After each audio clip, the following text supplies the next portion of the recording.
Good morning बेटा, attend your roll call.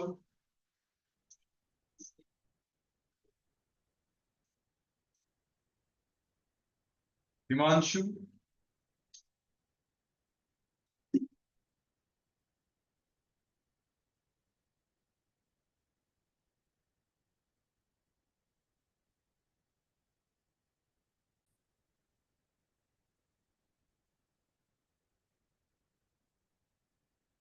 सागर यादव, गरिमा, मुस्कान, नेहा, स्नेहा,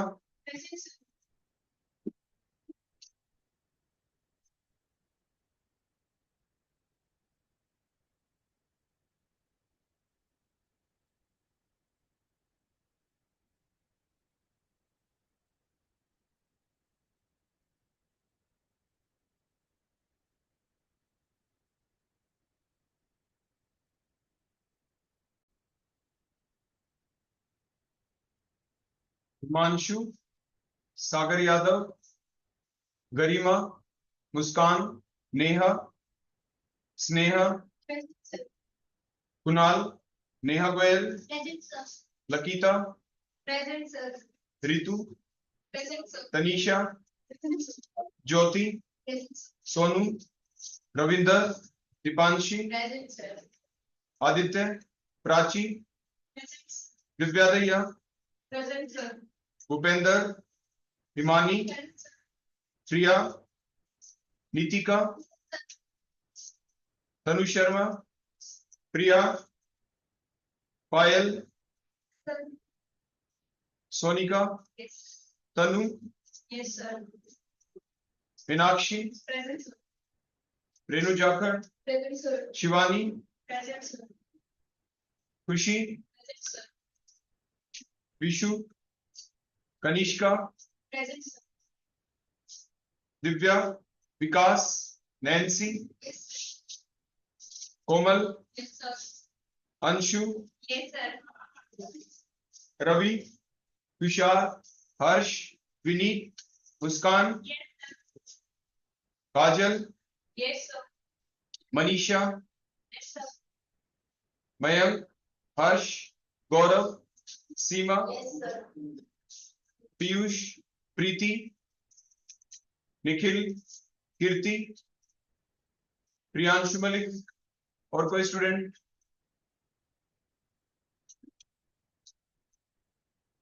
और कोई स्टूडेंट है? हो गए सभी की जो प्रेजेंट हो?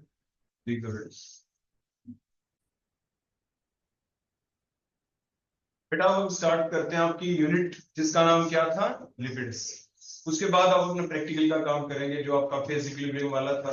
आप उससे पूछ लेंगे कहीं पे कोई उसमें से डाउट रह गया हो तो फिलहाल हम स्टार्ट करते हैं अपने लिपिड्स के बारे में। तो लिपिड की जो यूनिट है आपको ध्यान होगा, लास्ट टाइम मैंने एक ब्रीफ इंट्रोडक्शन सी दी थी इसके बारे में। आप अपने सभी बच्चों के पास आपके नोट्स होने चाहिए। अपना रजिस्टर जिसमें आपने अपने नोट्स बना रखे हैं उसको खोल के बैठ जाओ। किसी को किसी पॉइंट के ऊपर कोई डाउट हो तो वो तुरंत पूछ लेगा मेरा, ठीक है। इसमें से कुछ पोर्शन ऐसा भी रहने वाला है आज जो आपके प्रैक्टिकल के अंदर भी था। लास्ट सेमेस्टर के अंदर आपके प्रैक्टिकल के अंदर वो शायद चीजें आ चुकी थी।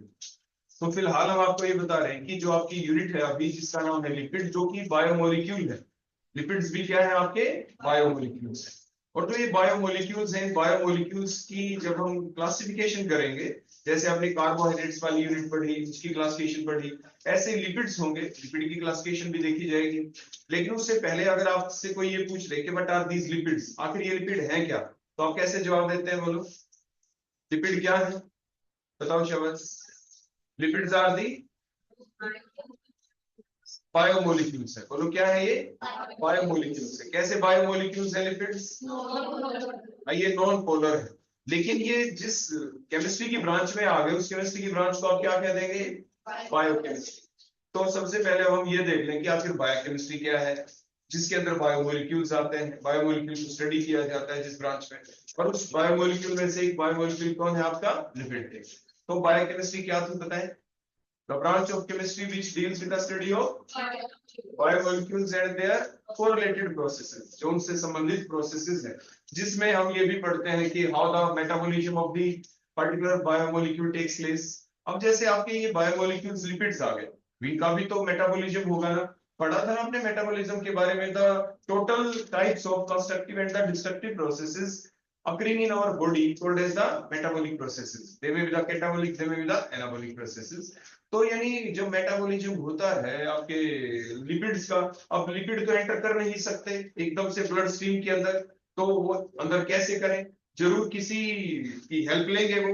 अब वो हेल्प किससे लें, लीवर के अंदर से जैसे बाइल जूसेस निकलते हैं, वो बाइल जूस आके जो लाइपेज नाम का एंजाइम होता है जो लिपिड का डाइजेशन करवाता है, मतलब lipid is a bigger molecule.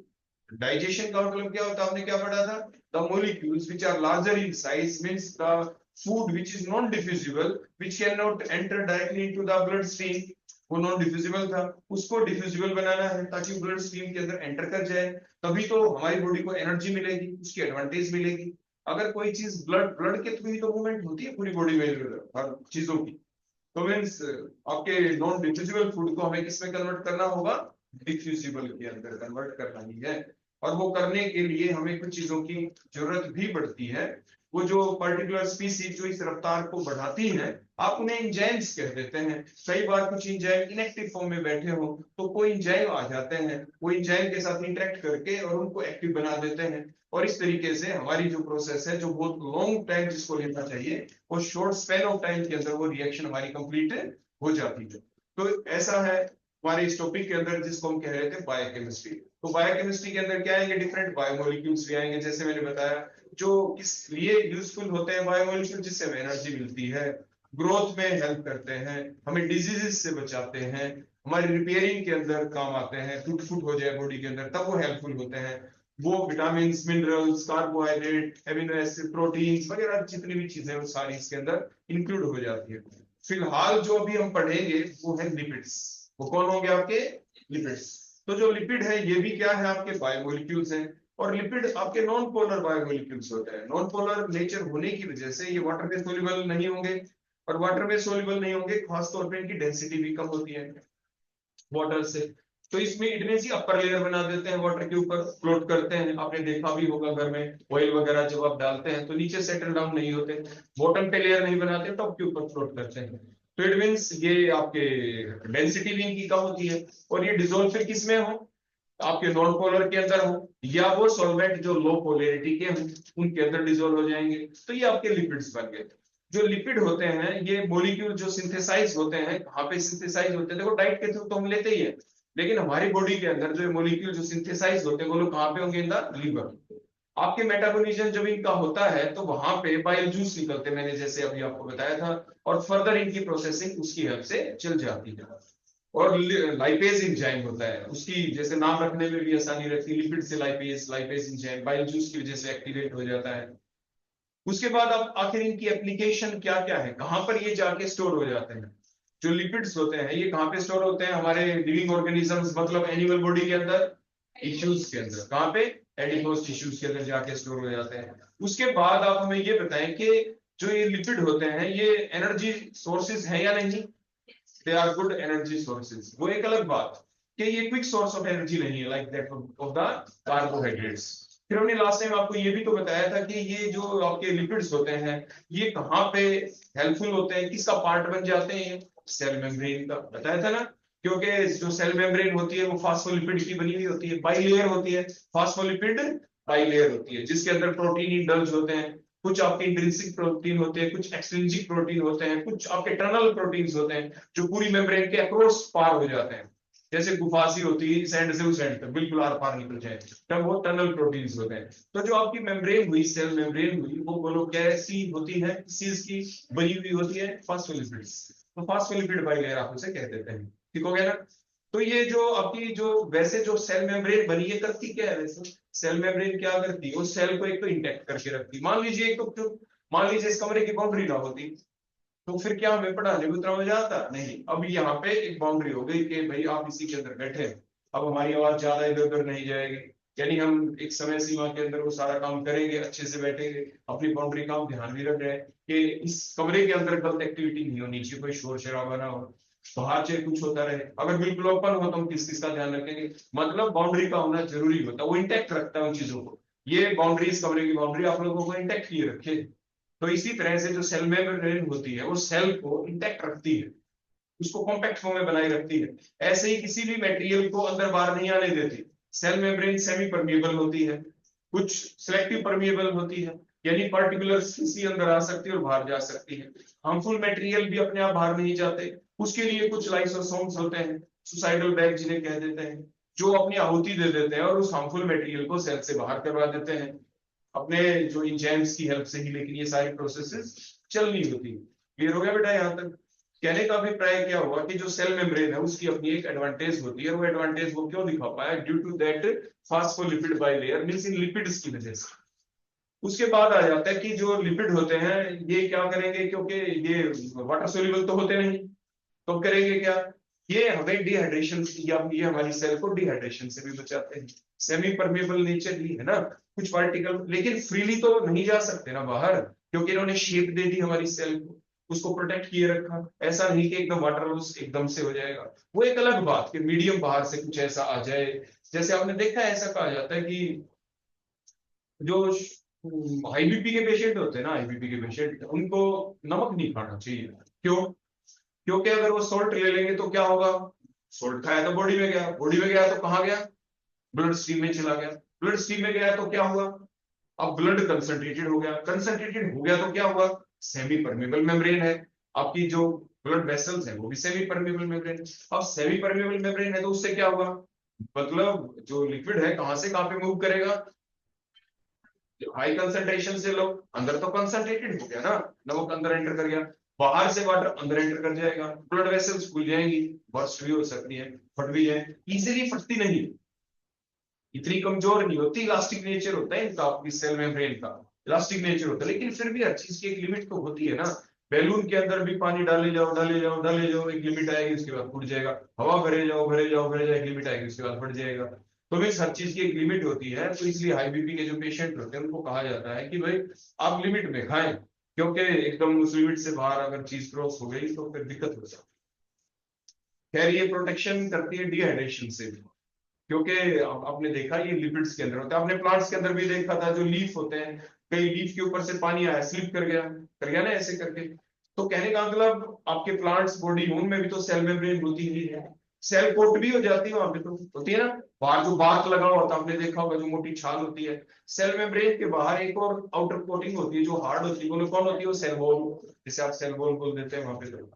खैर जो लिपिड के बारे में आपने इतना जरूर सीख लिया कि जो ये लिपिड्स होते हैं या वाटर इंसोल्यूबल होते हैं, ये लो पोलरिटी वाले जो सॉल्वेंट होंगे, ऑर्गेनिक सॉल्वेंट, उसी के अंदर ये डिजोल्व हो सकते हैं।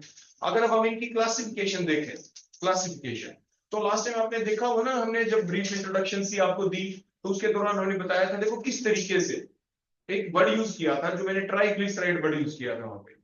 मैंने कहा था ये भी कहीं ना कहीं हमारी क्लासिफिकेशन के अंदर आ जाएगा।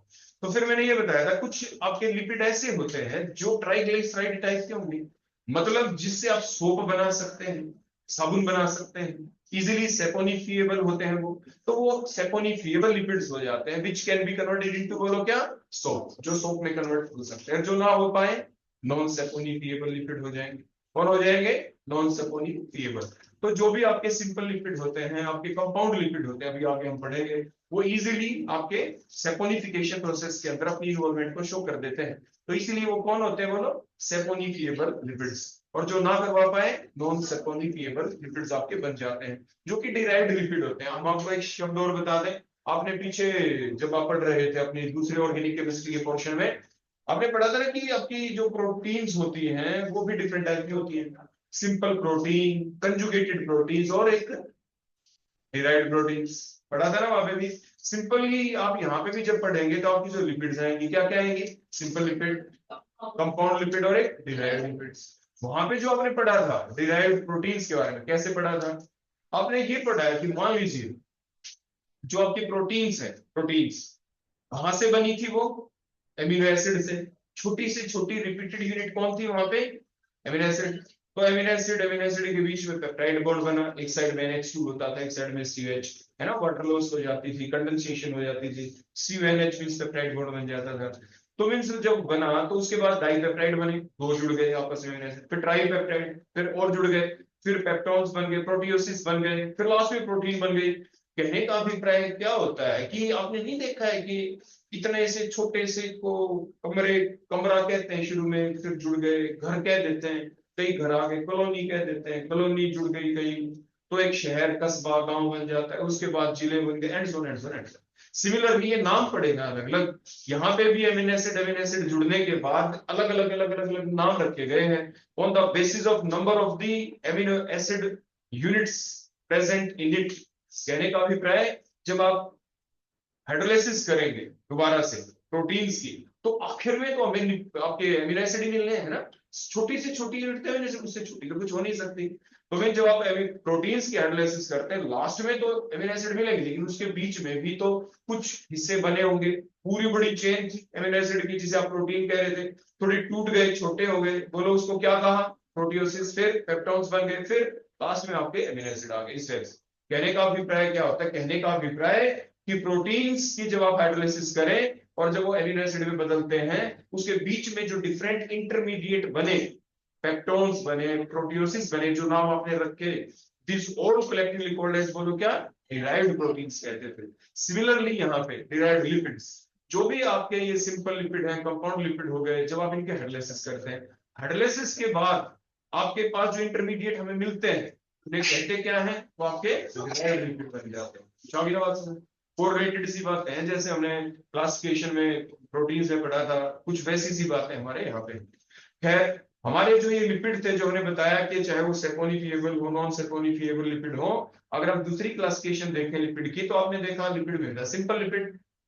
सिंपल लिपिड नाम क्यों रखा, इसलिए रखा क्योंकि उसके अंदर दो ही पार्ट होंगे, उसके अंदर एस्टेरिफिकेशन रिएक्शन हमें करवानी, तो जब एस्टेरिफिकेशन रिएक्शन करवाएंगे, एक तो एल्कोहलिक पार्ट होगा और दूसरा आपके कार्बोक्सिलिक एसिड पार्ट होगा, जिसे आप कार्बोक्सिलिक एसिड ऐसा जिसमें long chain of carbon atom होगी, जिसके एक एंड के ऊपर CH होगा, जिसे आप फैटी एसिड कह देते हैं। दूसरी साइड में आपके पास कोई एल्कोहलिक पार्ट हो, लेकिन अगर वो जो एल्कोहलिक पार्ट है, अगर वो ग्लिसरॉल हो जाता है, बोलो कौन हो जाता है, बोलो हमारे पास ग्लिसरॉल है या नहीं है, इसके आधार के ऊपर फर्दर हमारी क्लासिफिकेशन चल रही है कि लिपिड आपकी सिंपल भी हो सकती है, लिपिड आपकी कंपाउंड भी हो सकती है, और लिपिड आपकी डिराइव्ड लिपिड भी हो सकती है। तो जो आपकी सिंपल लिपिड होती है, फर्दर दो टाइप की बन जाती है, फर्दर दो टाइप की सिंपल लिपिड। क्या कि उसके अंदर हम क्या करेंगे, देखो हम ग्लिसरॉल तो हमने ले लिया, लेकिन ग्लिसरॉल के साथ इधर जो हम क्लासिफिकेशन करेंगे, इधर इस साइड में बोलो हम कौन लेने वाले हैं, आपके different alcoholic part, sorry different fatty acids.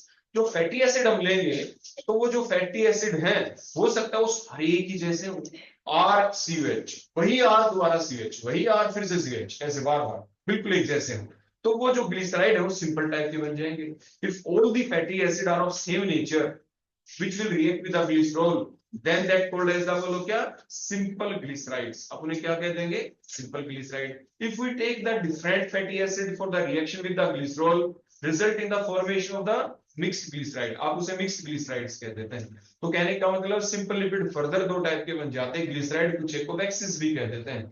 अगर आपके पास वो आपके क्या नाम है, फैटी एसिड और ग्लिसरॉल के बीच रिएक्शन चलती है, तभी तो शब्द आया ग्लिसराइड्स, तभी तो नाम क्या आया, बोलो ग्लिसराइड, तभी तो नाम आया। ग्लिसरॉल लिया आपने, और जो ग्लिसरॉल लिया, वो ग्लिसरॉल लेने के बाद इधर जो आपने लिए फैटी एसिड सारे एक जैसे ले लिए, तो सिंपल ग्लिसराइड, एक से ज्यादा तरह के ले लिए तो आपके मिक्स ग्लिसराइड।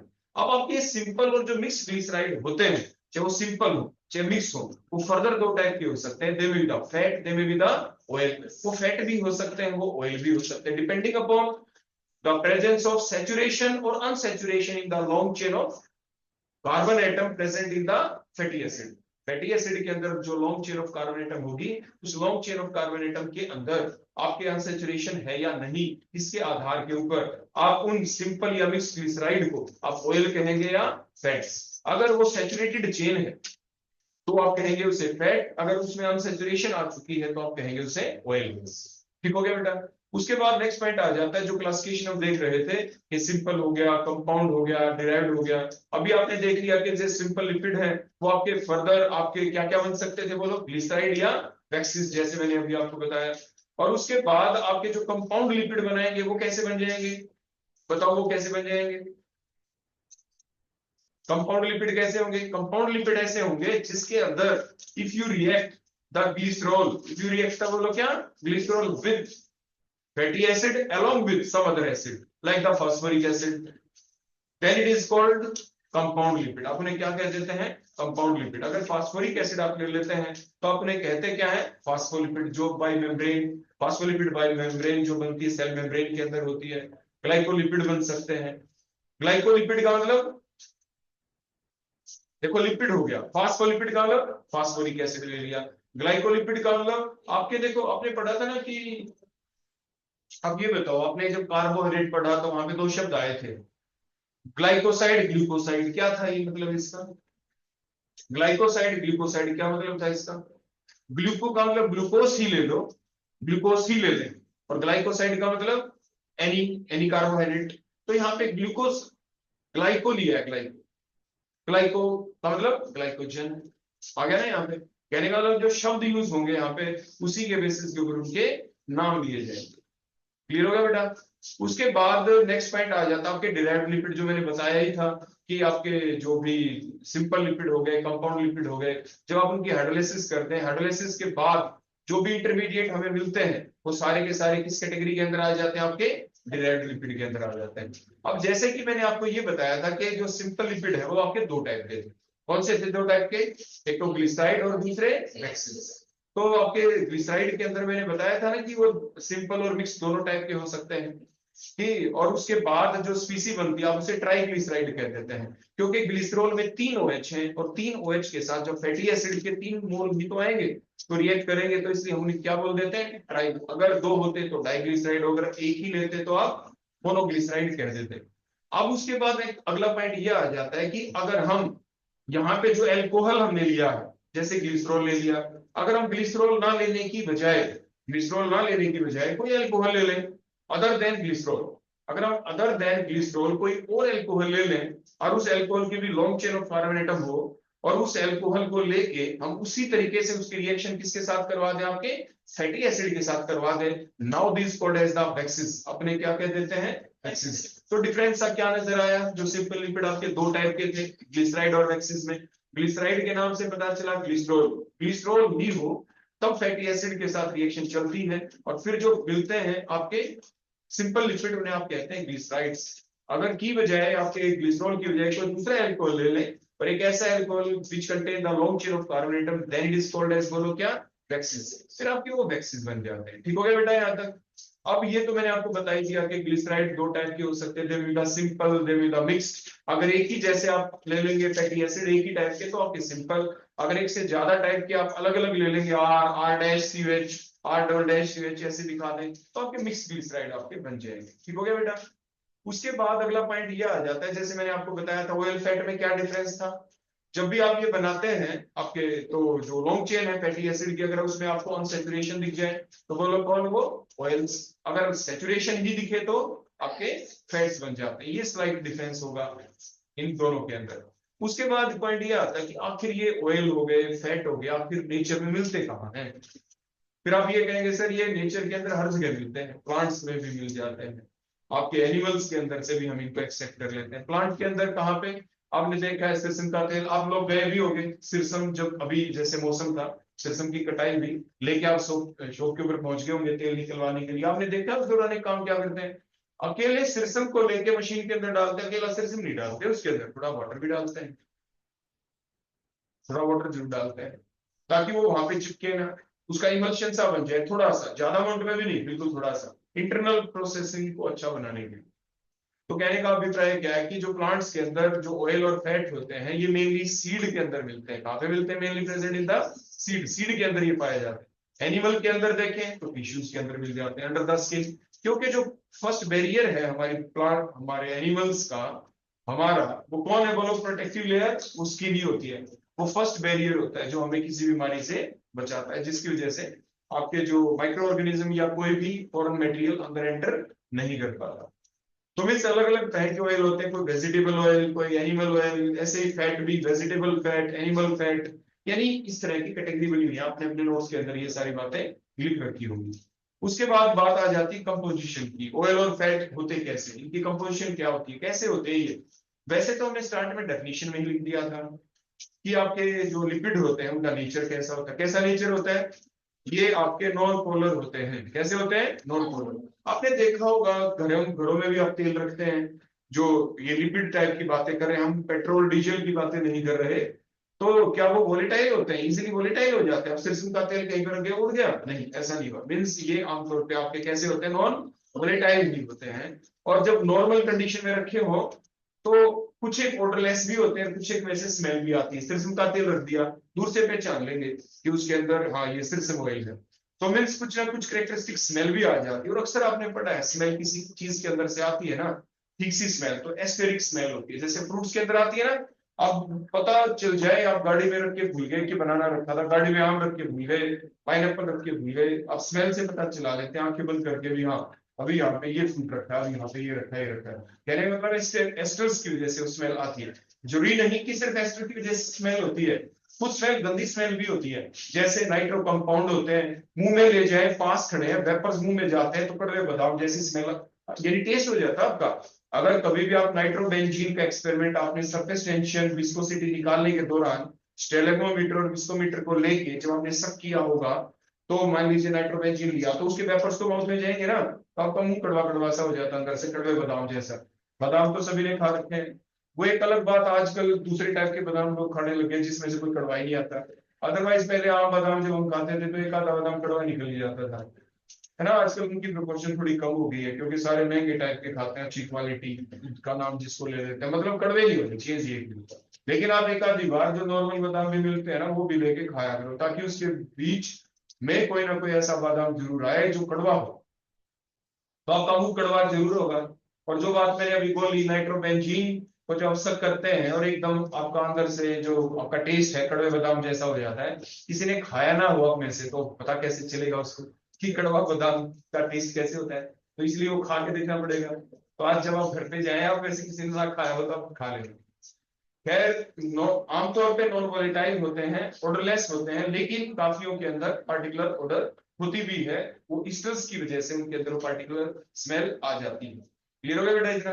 आपके जो ये जितने भी ऑयल हुए, फैट हुए, लिपिड्स जितने हैं, इनके अंदर कार्बन की कोई ना कोई संख्या होनी भी चाहिए। आप ये कहते हैं लॉन्ग चेन ऑफ कार्बोनेटम, मतलब कम से कम 8 कार्बन या उससे ज्यादा ही कार्बन होने चाहिए, उससे कम ना हो।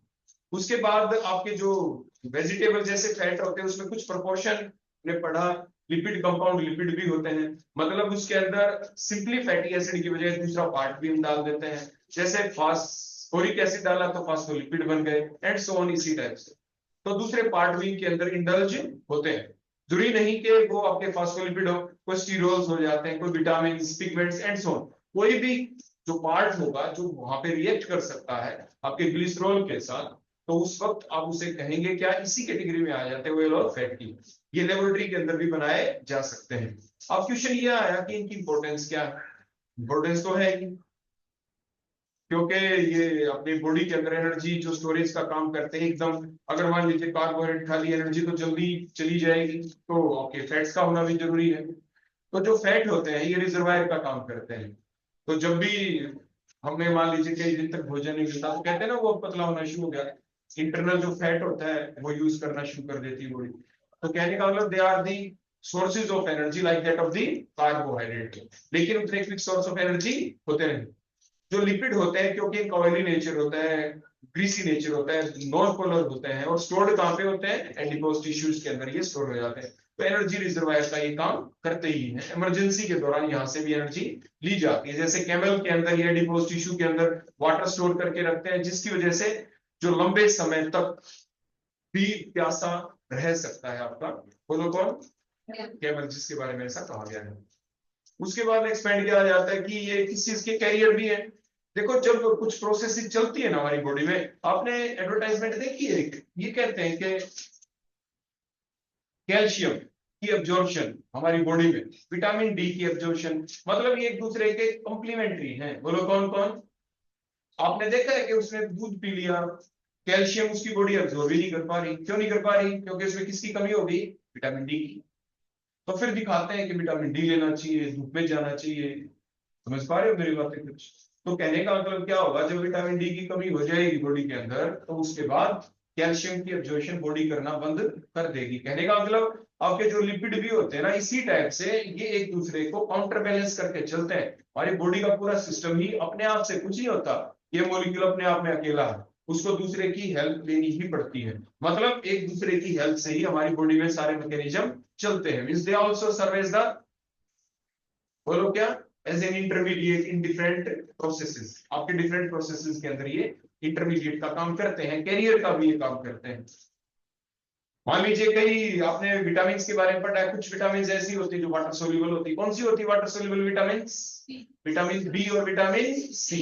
और विटामिन बी और सी में भी एक विटामिन ऐसी होती है, विटामिन बी, जो अलग अलग होती है, B1, B2, B3, B6, B9, B12, जो आपकी वाटर सोल्यूबल नहीं होती।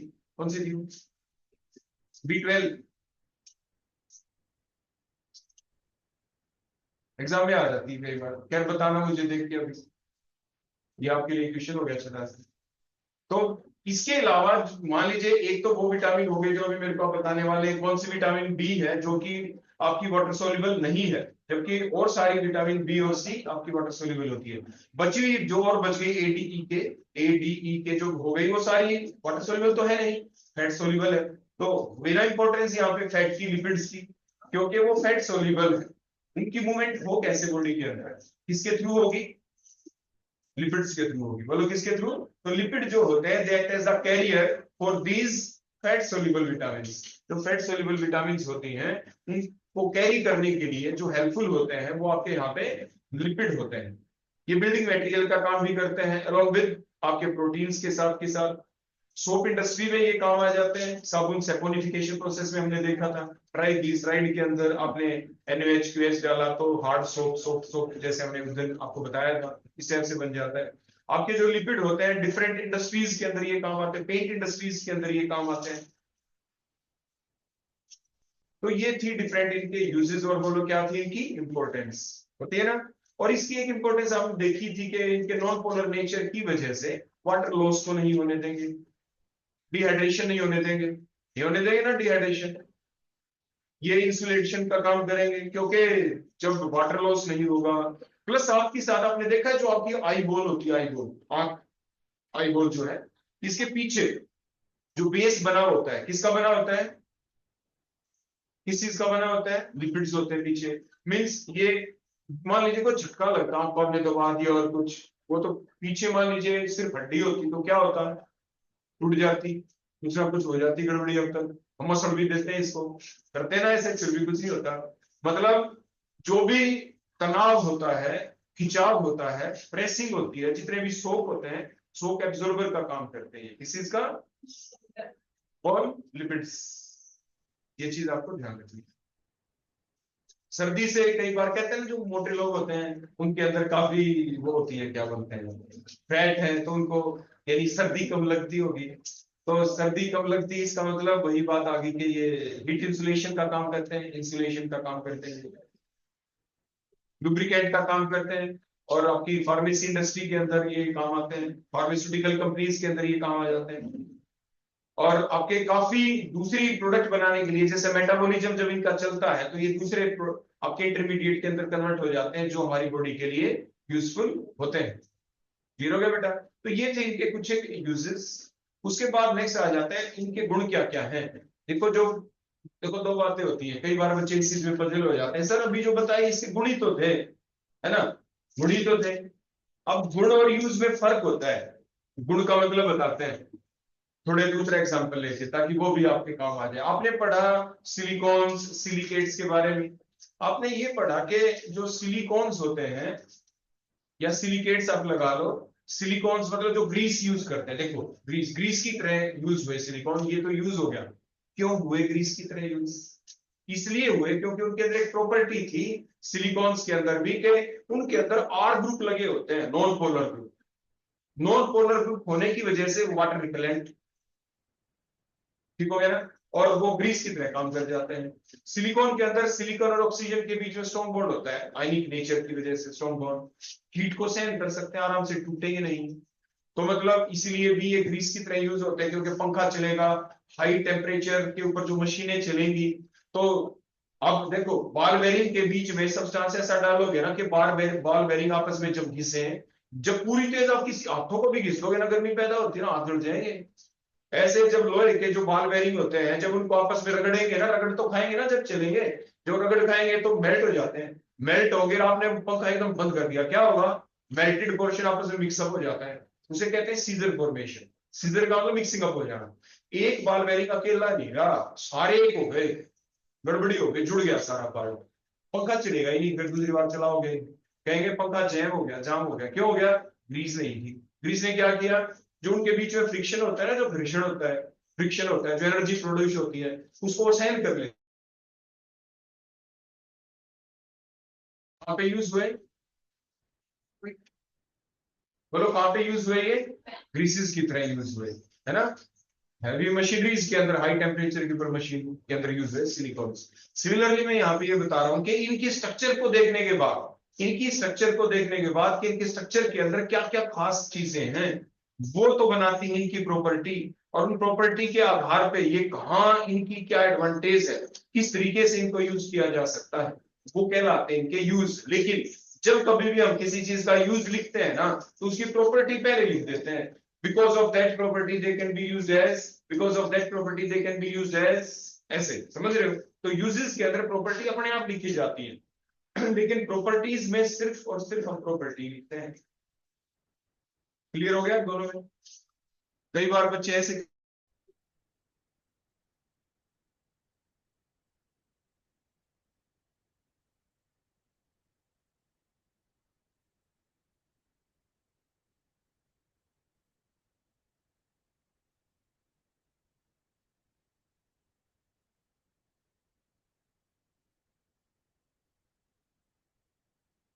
तो बताओ इनकी प्रॉपर्टी कैसी है?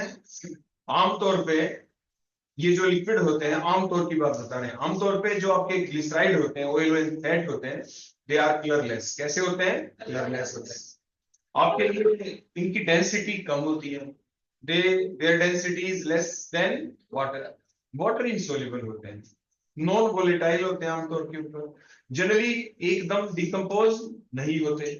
जब हम इनको हीट करते हैं तो एकदम से डिकम्पोज नहीं होते। लेकिन अगर आप इनको स्ट्रॉन्ग हीटिंग दे देंगे, स्ट्रॉन्ग हीटिंग मैंने बताया था ना, सिरसम ऑयल को भी जब हम लेते हैं उसको स्ट्रॉन्ग हीट करते हैं तो वहां पे इरिटेटिंग स्मेल आती है। वो किस वजह से आती है? कंपाउंड का क्या नाम बताया था?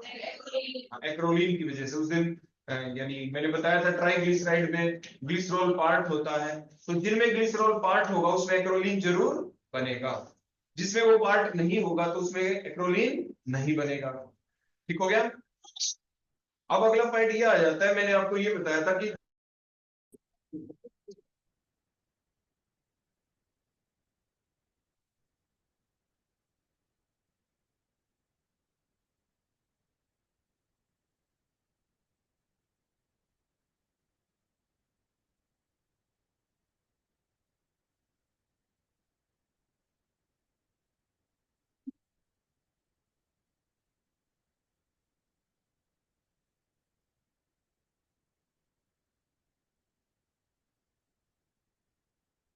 हाँ, तो बेटा मैं आपको क्या बता रहा था? हाइड्रोलाइसिस। हाइड्रोलाइसिस का कोई एग्जांपल आपने पढ़ा है अभी तक, सुना है, या पिछले लेक्चर के दौरान मैंने आपको बताया है?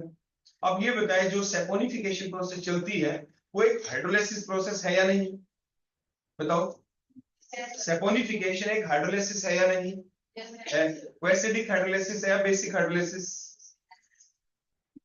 हाँ, बेसिक हाइड्रोलाइसिस है, क्योंकि उसमें आप बेस डालते थे, या तो NaOH या QH डालते हो ना। ठीक है, तो जिसकी वजह से आपके क्या बन जाता था? सोप बन जाता था।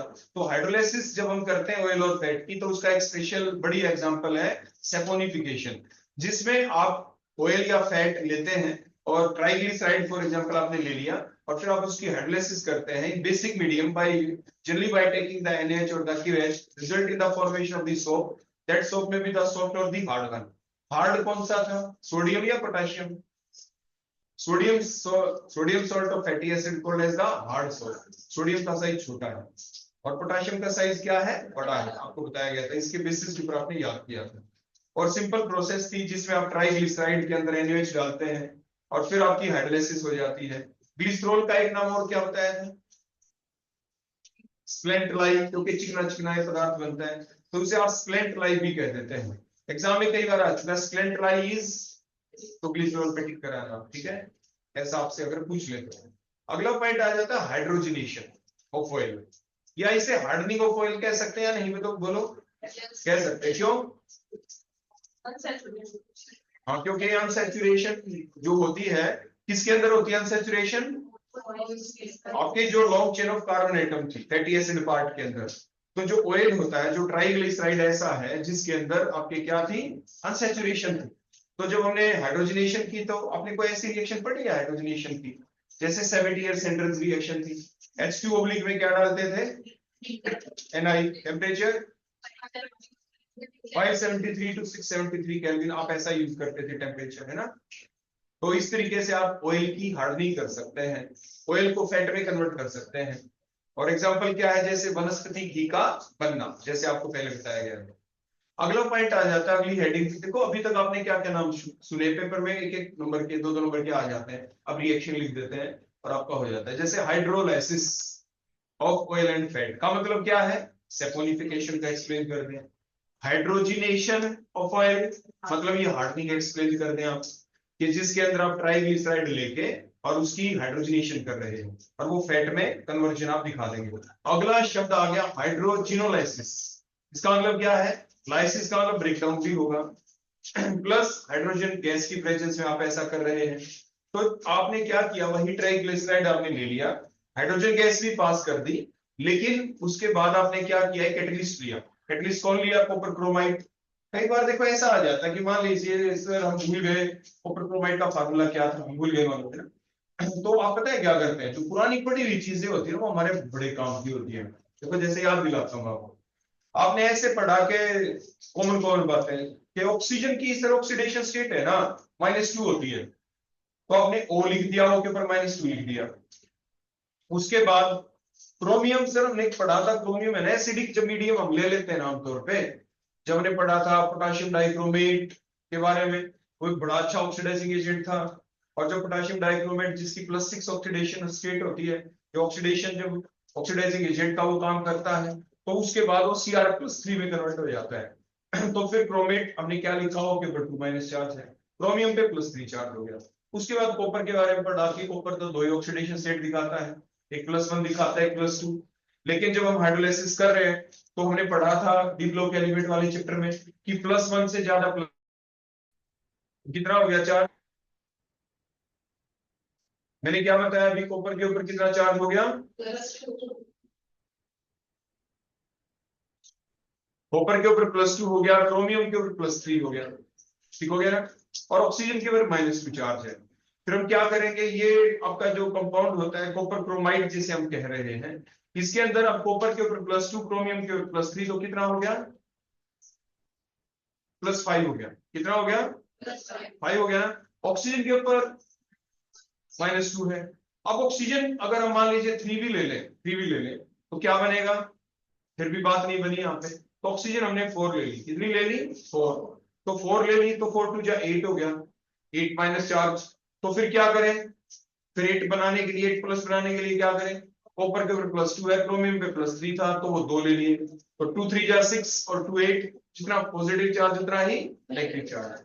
ऐसे ही कल एक रिएक्शन चली हुई थी, मैं फर्स्ट ईयर वाले बच्चों को पढ़ा रहा था कि Na की है ना सोडियम की, सॉरी एल्यूमिनियम की रिएक्शन करा दी NaH के साथ, एल्यूमिनियम की, तो सोडियम एल्यूमिनेट बन गया, NaAlO2 फार्मूला था। तो उनको बताया ये फार्मूला यही क्यों है, कैसे याद करें, जैसे अभी मैं आपको बता रहा था ना ऐसे बताया था उनको भी।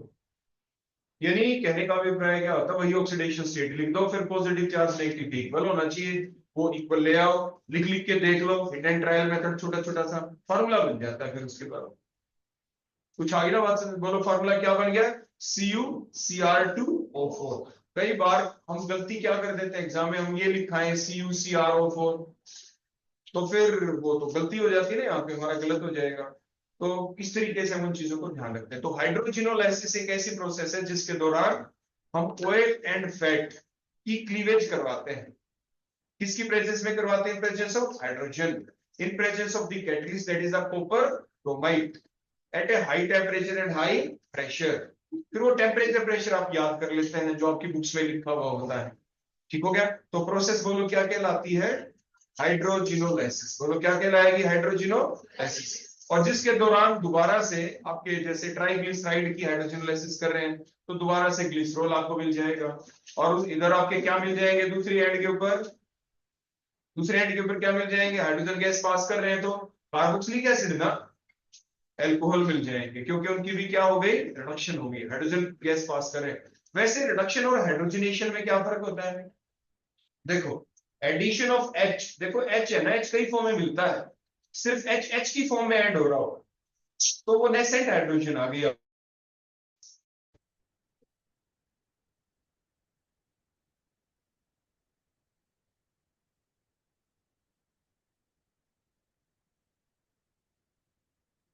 हाँ, तो मैं आपको क्या बता रहा था कि जो आपके ट्राइग्लिसराइड है, इन ट्राइग्लिसराइड के अंदर जब हम हाइड्रोजिनोलाइसिस कर रहे हैं, मतलब बॉन्ड का क्लीवेज होगा ट्राइग्लिसराइड का, जैसे हाइड्रोलाइसिस हम कर रहे थे, वो तो कर रहे थे बेस की प्रेजेंस में, यहाँ पे in the presence of hydrogen and the catalyst, और क्योंकि हाइड्रोजन पास कर रहे हैं तो इसलिए हाइड्रोजिनोलाइसिस कहलाती है प्रोसेस। बॉन्ड का क्लीवेज हुआ इसलिए लाइसिस, लाइसिस का मतलब ब्रेकडाउन, और हाइड्रोजन की प्रेजेंस में सो कॉल्ड हाइड्रोजिनोलाइसिस, ऐसा कह दिया जाता है। हाँ, तो फिर मैं आपको ये बता रहा था कि हाइड्रोजिनेशन और रिडक्शन में क्या फर्क है, तो addition of H is called reduction और addition of H2 is called hydrogenation. Oxidation में और कंबशन में क्या फर्क है, देखो आपने जब डेफिनेशन पढ़ते हैं, आप जब हम अपने फूड का क्या लिखते हैं, हम क्या हुआ एग्जैक्ट वर्ड क्या लिखेंगे, addition of O is called oxidation, addition of O is called O, जैसे addition of H is called reduction, addition of O अकेला O है oxidation, O2 is called combustion, combustion उसे कंबशन कहते हैं। हवा में कोई चीज आप जलाते हैं इन प्रेजेंस ऑफ एयर तो आप क्या कहते हैं, कंबशन हो गया उस चीज का। And in presence of O करे, O कौन देगा, ऑक्सीडाइजिंग एजेंट, तो फिर हम उनका क्या कर रहे होते हैं उस वक्त, ऑक्सीडेशन। मतलब वैसे हम इन शब्दों को एक दूसरे की जगह यूज करते रहते हैं, लेकिन जब वास्तविकता में कभी कोई पूछ ले इस तरीके से तो हमें उसका जवाब देना आना चाहिए। क्लियर हो गया बेटा, ठीक है। इसके बाद नेक्स्ट पॉइंट आ जाता है कि आपने देखा है कई बार आपके ऑयल फैट, आप मान लीजिए पनीर खरीद लाए, वो तो खैर प्रोटीन है उसके अंदर, या घी रखा है कुछ दिन का रखा रखा खराब हो गया, तो वो खराब क्यों हो जाते हैं वैसे, क्योंकि उनका डिकम्पोजिशन क्यों हो गया, स्मेल आनी शुरू हो गई। तो कहने का मतलब जो भी ये प्रोसेस है जिसके द्वारा रखा रखा का ऑयल या फैट कुछ समय के बाद रखे रखे और वो खराब होने शुरू हो जाए, उसके अंदर से बैड स्मेल आनी स्टार्ट हो जाए, और ऐसा क्यों होता है, when it come in contact with air and the moisture.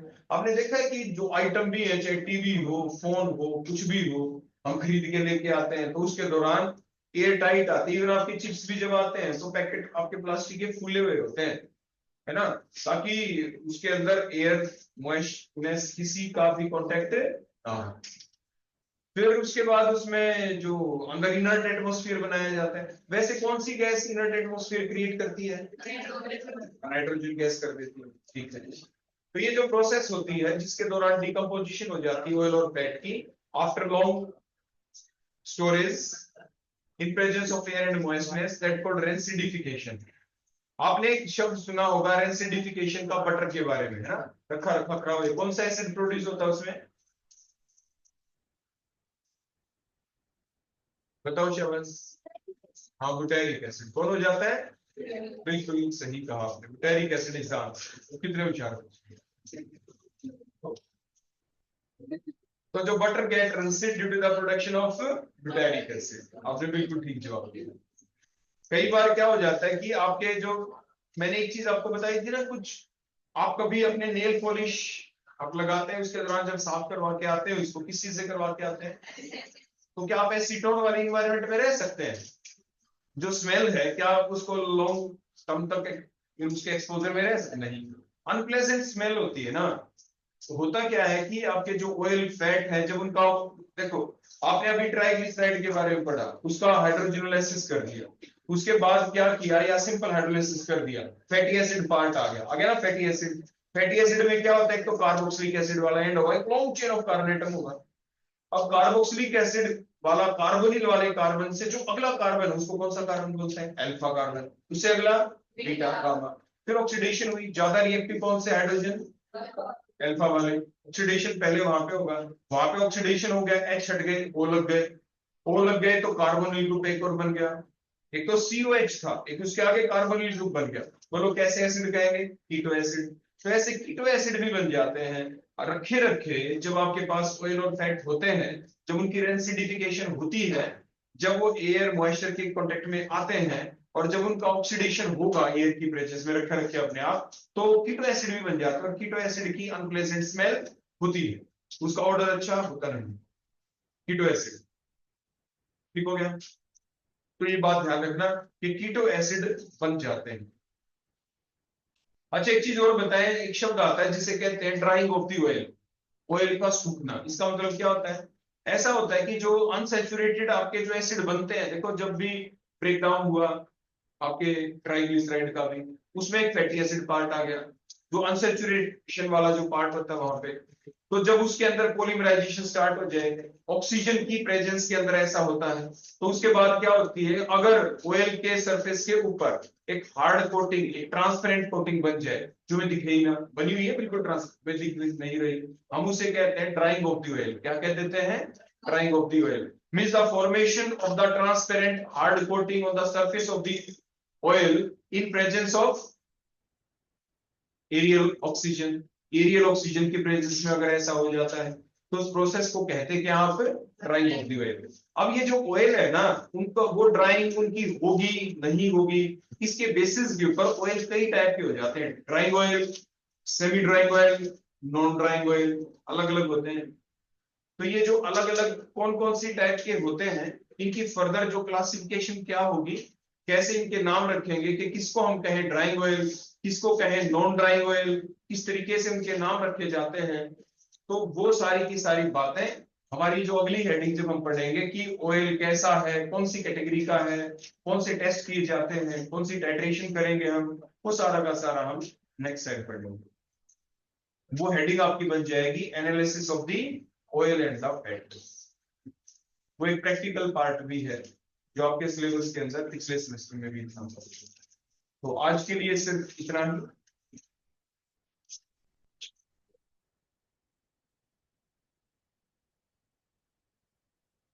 अब किसी बच्चे को जितना अभी तक ये बोला गया उसमें से कुछ पूछना हो तो आप मेरे से पूछ लें। देखो बीच बीच में है ना कनेक्शन डिसकनेक्ट हो जाता था, है ना। वो पता है किस लिए हो जाता था? ऊपर वाला हमारे साथ है। क्यों साथ है? जब हम कई देर तक बोलते रहते हैं ना, हम अपने गले को आराम नहीं देते, हम तो नहीं देंगे, हम तो इंसान है ना, हमारी समझ में तो वो बात आती नहीं। तो ऊपर वाला भगवान है ना, वो हमारा साथ देता है, वो कहता है कि करेक्शन काट दो इसका पीछे से, फिर हम रुक जाते हैं।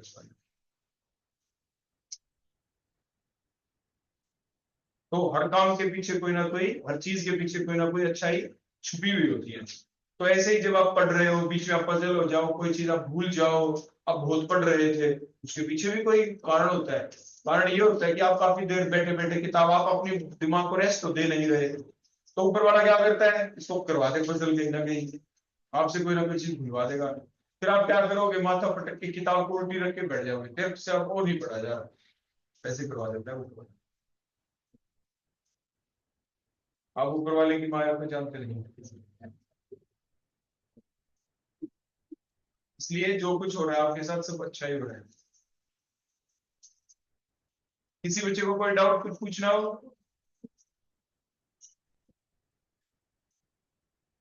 हाँ एक चीज और, आपके अभी तक जितने भी जो काम आप कर रहे हो, थ्योरी प्रैक्टिकल जो भी कुछ करे, अपलोड कर रहे हो ना बिल्कुल सारा अच्छे से अपलोड करते हैं जाना अपने जो लिंक है उसको एक्सेसिबल करके जरूर। आपके जो चैप्टर है किसी बुक में से भी पढ़ के कर रहे हो, जैसे मैंने आपको बताया था वो? हाँ